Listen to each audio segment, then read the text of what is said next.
आज हम भगवद गीता के एक बहुत ही खास श्लोक पर बात करेंगे। एक ऐसा पल जहां एक महान योद्धा का संकल्प उसकी भावनाओं के आगे टूट जाता है।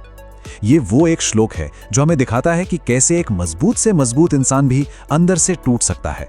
तो सोचिए, कुरुक्षेत्र का मैदान है, सब कुछ तैयार है, पर अभी भी एक अजीब सी शांति है। महाभारत का वो महायुद्ध जिसके बारे में सबने सुना है, वो अभी शुरू नहीं हुआ है। ये ठीक उस तूफान से पहले की खामोशी है। और इसी खामोशी के बीचों बीच कौन खड़ा है? महान योद्धा अर्जुन अपने रथ पर दो विशाल सेनाओं के ठीक बीच में। एक तरफ वो लोग हैं जिनके लिए वो लड़ने आए हैं, और दूसरी तरफ वो जिनके खिलाफ उन्हें लड़ना है। अब अर्जुन ने ही तो श्री कृष्ण से कहा था कि रथ को बीच में ले चलिए, मैं देखना चाहता हूं कि मुझे लड़ना किससे है। लेकिन उन्होंने जो देखा, शायद वो देखने के लिए वो तैयार नहीं थे। दोनों ही तरफ उनके अपने ही लोग थे, उनके परिवार वाले, उनके गुरु, उनके दोस्त। और बस यही वो पल है, वो एक पल जहां सिर्फ देखना एक इमोशनल ब्रेकडाउन में बदल जाता है। उनका सारा संयम, उनका सारा धैर्य यहीं पर टूट जाता है। ये समझना हमारे लिए बहुत जरूरी है। अर्जुन की जो प्रॉब्लम है वो असल में युद्ध की प्रॉब्लम है ही नहीं, ये एक ह्यूमन प्रॉब्लम है। एक ऐसी उलझन जिसमें हम सब कभी ना कभी किसी ना किसी रूप में फंसते हैं। तो चलिए अब सीधे उस श्लोक को ही देखते हैं, वो शब्द जो अर्जुन की इस पूरी हालत को बयां करते हैं। ये है भगवद गीता का अध्याय 1, श्लोक 27। तान समीक्ष स कौन्तेयः सर्वान् बन्धूनवस्थितान् कृपया पर्याविष्टो विषीदन् इदम् अब्रवीत्। अगर हम इसका एक सीधा साधा मतलब समझें तो वो ये है कि अपने सभी रिश्तेदारों को, अपने लोगों को वहां खड़ा देखकर अर्जुन का दिल करुणा से भर गया, एक बहुत गहरी करुणा। और वो दुख में डूबते चले गए और फिर उन्होंने कुछ कहा। मतलब बिल्कुल साफ है, अपने ही लोगों को देखना अर्जुन के लिए बस एक एक्शन नहीं रह गया, वही देखना उनके टूटने की वजह बन गया। अब देखिए, इस श्लोक की खूबसूरती ये है कि ये सिर्फ एक फीलिंग को डिस्क्राइब नहीं कर रहा, ये असल में हमें एक भावना की पूरी एनाटॉमी दिखा रहा है। ये एक step by step psychological progression है।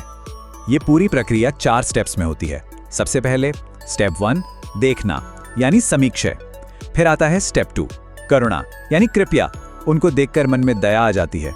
लेकिन ये दया इतनी ज्यादा बढ़ जाती है कि वो स्टेप 3 पर पहुंच जाते हैं, पर्याविष्टः। इसका मतलब है इमोशनली ओवरवेल्म्ड हो जाना, भावनाओं ने उन्हें पूरी तरह से घेर लिया है।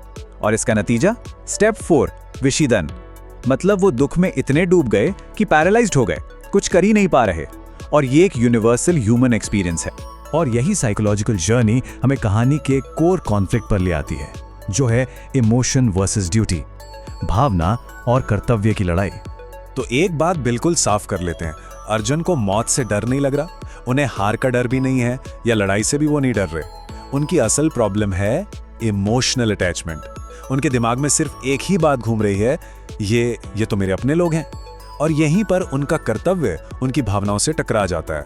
और सच तो ये है कि भगवद गीता की शुरुआत ही इसलिए होती है क्योंकि अर्जुन बहुत ज्यादा फील कर रहे हैं, इसलिए नहीं कि वो कम फील कर रहे हैं। ये कोई करेज की क्राइसिस नहीं है, ये कॉन्शियंस की क्राइसिस है। ये वीरता का नहीं, विवेक का संकट है। अब सवाल ये उठता है कि हजारों साल पुरानी ये बात आज हमारे लिए रेलेवेंट कैसे है? चलिए इसे एक मॉडर्न पर्सपेक्टिव से देखते हैं। आज की साइकोलॉजिकल लैंग्वेज में अर्जुन जिस स्टेट में है उसे हम कुछ नामों से जानते हैं। पहला है इमोशनल फ्लडिंग, मतलब जब भावनाएं इतनी ज्यादा हो जाएं कि वो आपके लॉजिक को, आपकी सोच को डुबो दें। दूसरा है एम्पैथी ओवरलोड, मतलब हमदर्दी इतनी ज्यादा हो जाए कि आप सही गलत का फैसला ही ना कर पाएं। और इन दोनों का नतीजा होता है डिसीजन पैरालिसिस, यानी फैसला लेने की हालत में ही ना रहना, एक तरह से जम जाना। चलिए इसे एक रियल लाइफ एग्जाम्पल से समझते हैं। सोचिए, एक मैनेजर है, उसके एक बहुत करीबी दोस्त ने काम पर कोई बड़ी गलती कर दी है। अब मैनेजर की ड्यूटी है कि वो एक्शन ले। उसका दिमाग जानता है कि क्या सही है, पर दिल कहता है ये तो मेरा दोस्त है। बस यही तो अर्जुन की दुविधा है। या इसे ऐसे सोचे, एक जज जिसके कटघरे में उसका अपना बच्चा खड़ा हो, या एक डॉक्टर जिसे अपने ही किसी फैमिली मेंबर की सर्जरी करनी हो। प्रॉब्लम काम में नहीं है, प्रॉब्लम तब होती है जब काम और अपने आमने सामने आ जाते हैं। तो इस पूरी बात का इस एक श्लोक का सार क्या है? द फाइनल टेक अवे क्या है? वो ये है कि जब भावनाएं आपकी स्पष्टता पर, आपकी क्लैरिटी पर हावी हो जाती हैं, तब सबसे मजबूत मन भी जम सकता है।